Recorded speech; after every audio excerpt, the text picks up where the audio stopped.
All right, welcome to this tour of Kali Linux. This is another beginner video here for you guys. Now, this is not really going to be a Linux video per se. If you're looking for that, I have plenty of those on the channel. There's a playlist with all my Linux videos. Just check that out in the playlist section of my videos. But this one will rather just give you, like I said, a tour of this distribution of Linux and help you understand what tools you have available and what is the most useful for CTFs, OSCP, on the job, things like that, right? So that sounds interesting. I will see you on the other side.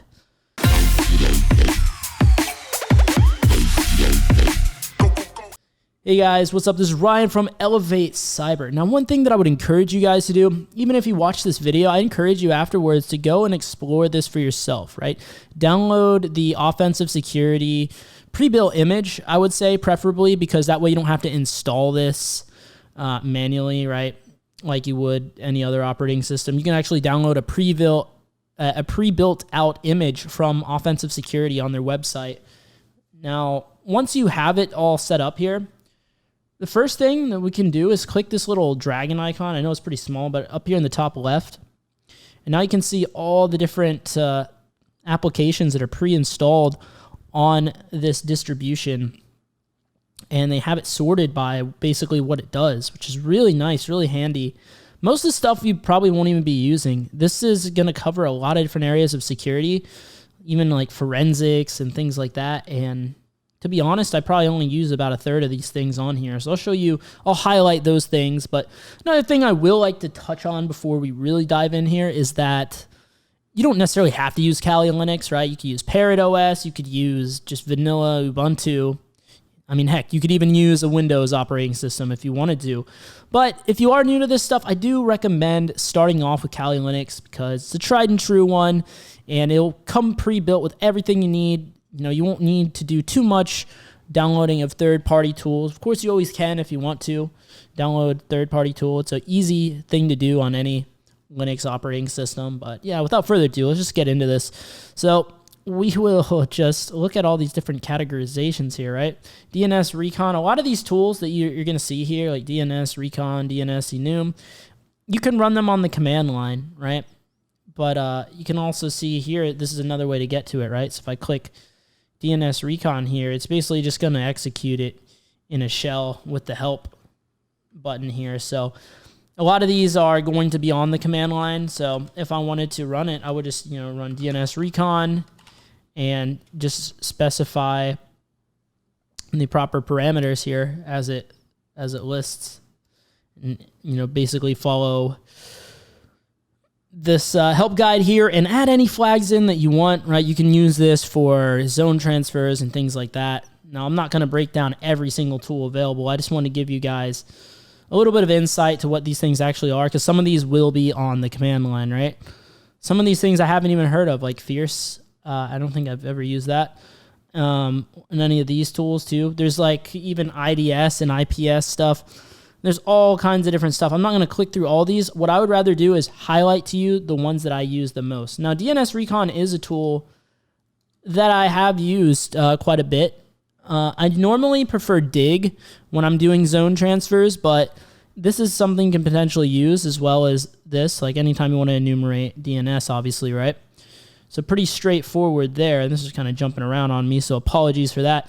Obviously, Nmap is like really huge. I use that on every assessment, every security CTF thing I'm doing. I'm always running Nmap, scanning, looking for the open ports, right? Now, Recon NG can be pretty useful. I don't personally use it a lot, but it's good for, as the name suggests, Recon.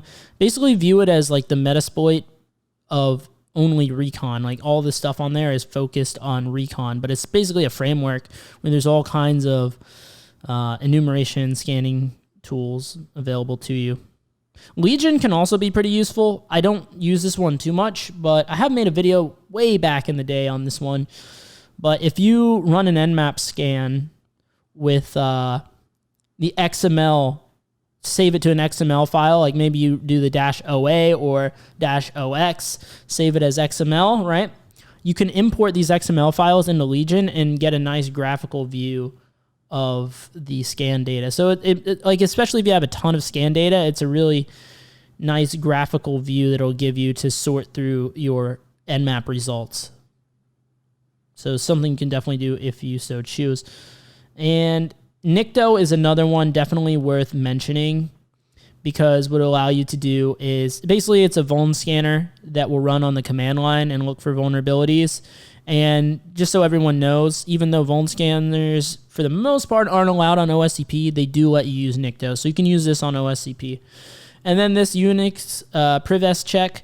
I personally don't use this one too much, but you could use this for your privilege escalation. So you get initial shell on a box, meaning that you get some code execution on the box, but you're just a regular user. You want to escalate to the root account. This is going to be run on a Linux box on the target system. You can upload it and run it on the target box to try to find some avenues for privilege escalation. Now let's take a look what's in here. Yeah, nothing that I've used there before. But of course, if any of these catch your eye, you want to play around with them, by all means, go ahead, feel free to do so. WP scan, one I find very useful. This is for scanning WordPress sites. You're going to come across this a lot in CTFs, potentially in the OSCP as well if you go that route. And depending what kind of job you have, maybe your company has some WordPress sites. It's kind of unlikely in most corporate settings, but you might come across this. If you're doing any bug bounties, you'll probably come across from time to time a WordPress site. Maybe a company, maybe even your company has some WordPress site out there somewhere on the internet, and then you can really do further enumeration on it pretty easily with this tool. You can also use it to brute force the login, things like that. So very useful. I use that one quite a lot in that scenario, right? And then Burp Suite, this one is super, super nice to have, right? It allows you to do all kinds of stuff. I made a video on that before. Basically, it's the Swiss Army knife for web app pen testing, right? You can do all kinds of useful stuff here. Not going to really get too far into that, but this is definitely one that you're going to want to learn pretty well. And don't worry, you don't have to buy the free or the pro version, Burp Suite Pro. You can do everything you need in the community edition. The only thing is that it will throttle your speeds if you're trying to do the intruder to brute force stuff, but that's fine. There's other ways to brute force. You can use other tools for that. There's always a way around it.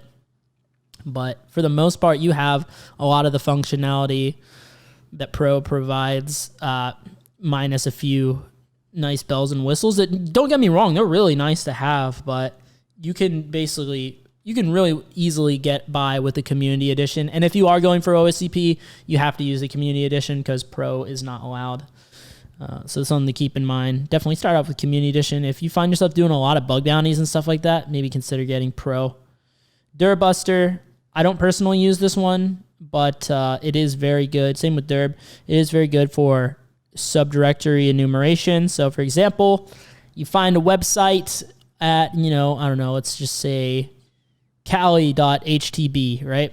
Cali.com, Cali.org, right? We'll say we find a website, Cali.org, and we want to see what folders exist on the site, what directories and files and things like that. Well, we can run a directory brute force attack using a word list to see if we can get a hit on any, interesting files or folders on the server. This is something I normally use GoBuster for because it's a newer version. It's based off of Golang, and it's just very fast, very easy to use. So that's what I prefer. Now, WFuzz, to be honest, I have not used this one in a very long time, but it is useful for sure. A lot of the brute force attacks you can do with Hydra, but if you're really trying to fuzz something specific, or if you just want to do a brute force attack using this tool, you definitely can. So I think a good use case for this tool is if you have the community version of Burp Suite, you want to use the intruder functionality, but of course you're going to get throttled with the community edition because you're trying to brute force something. You can use WFuzz to do it, and obviously you won't be throttled. This is a command line tool, by the way. And other than that, SQLMap is good in real-world engagements. You can't use it on OSCP, but it is very good for finding SQL injection vulnerabilities and automating the exploitation of it. So definitely something to check out. It's a good tool to at least have some experience playing around with.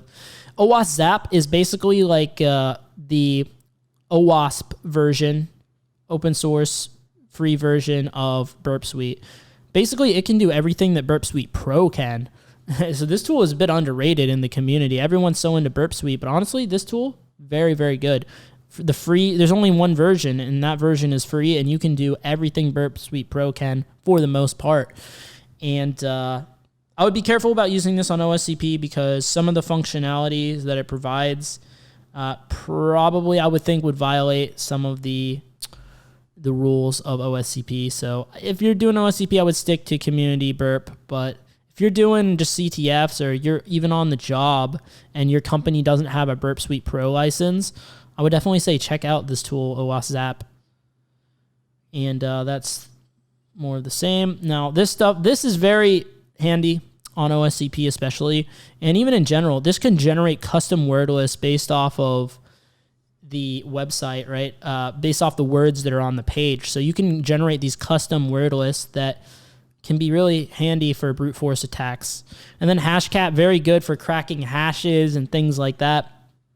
Anytime I need to crack a password or crack based off of a hash or something like that, I prefer to use Hashcat. Now, some people use John. John's a little bit older, though. In my experience, I much prefer Hashcat, but that's just my preference. So you can play around with both of these, see what you like better. Medusa, not something I use too often, to be quite honest with you. But I believe this is for, oh man, correct me if I'm wrong. I think it might be for some kind of cracking or something like that as well. I mean, definitely something to do with password attacks, right? But yeah, I don't use these other ones very often, if at all. And then for the wireless, I don't really do it wireless pen testing, so I don't really use any of these tools here. Metasploit framework, I think a lot of people know about what that is. Pretty good for automated exploitation of things and even useful to use on the OSCP, albeit only once. SearchSploit is really good for finding your manual exploits. This is going to be one of your go-tos, SearchSploit. It's basically leveraging ExploitDB to pull down all the exploits for a particular service, and you can use that to do your manual exploitation. Very, very handy. And then Social Engineering Toolkit, also known as SET. This one's really good if you're a red teamer. You want to quickly create some social engineering, like custom websites, pages, or emails, things like that, that you want it to look really believable to get a user to click on it, download your executable file, and you get a shell on the system, something like that, right? This is a very good toolkit to help you with your social engineering attacks. Personally, don't use it too much because I'm not a red teamer, but yeah, just want to give a shout out to that tool. And Responder is pretty good, maybe even man-in-the-middle proxy when it comes to red teamer stuff, like the more Windows internal network pen testing, like if you're pen testing an internal network, like a Windows domain, right? You can use this stuff to pull off some nice Active Directory attacks, man-in-the-middle attacks, things like that, right? And even Wireshark as well to get some information about the packets being sent about on the network. So all three of those tools, pretty handy for that. And I used to use Ettercap just to play around early on, like back in the day, to DDoS my friends offline. I used to use it all the time for that, but I haven't used it in a very long time. It's for man-in-the-middle attacks as well, by the way. And then Mimikatz, Powersploit, these are things that are really good for post-exploitation when it comes to Windows boxes, things like that. Mimikatz can grab the NTLM hashes and things like that and crack passwords on there too. But it's a pretty well-known tool, so it's flagged by a lot of antivirus, often picked up. So if you're using it on a real-world engagement, be a little bit careful with that. Powersploit is for post-exploitation when you're trying to do your privilege escalation on a Windows box. Mostly the use case for that. Now, proxy chains, you can use that for pivoting. You say you compromise one host and it has access to another network that your attacker box doesn't have access to. Well, you can leverage the access, the NIC information on that box that you have compromised to pivot into another network. This is something you can practice on the OSCP lab. This is something that's very useful in red team engagements, things like that. And so it's good to play around with. Personally, I don't have to use it too much because I'm not normally in those scenarios. Now, you won't need to use proxy chains on the exam. It'll all be on one network, so just keep that in mind. Binwalk can be pretty good for finding strings and files and things like that. Finding some information in binary files, right? Basically short for binary walk, right? You walk the binary, you end up finding some good information off that a lot of times. And this stuff's pretty interesting. I do want to look into more of these reporting tools. I know there's other ones out there as well, third-party ones that aren't pre-installed on Kali, but yeah, definitely if you're doing a lot of reporting, as I definitely am on the day-to-day, maybe something to look into. Even if you're on OSCP, maybe you can use one of these tools to generate your report nice and easily. You're probably going to end up using a third-party one that's specific for generating reports for OSCP. I know there's a few out there. Haven't really looked too much into them yet, but personally haven't really used any of these tools here on the screen, but it's something to make you guys aware of, right?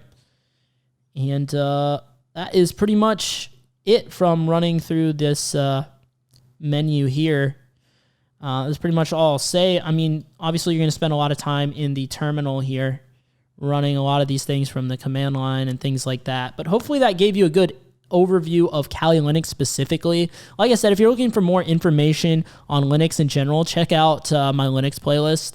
And I'll see you guys right over in those videos on screen now. I'll put it up on the screen for you guys if you are interested in that and you want to dive deeper with the Linux stuff. So thanks for watching this video. See you guys over there.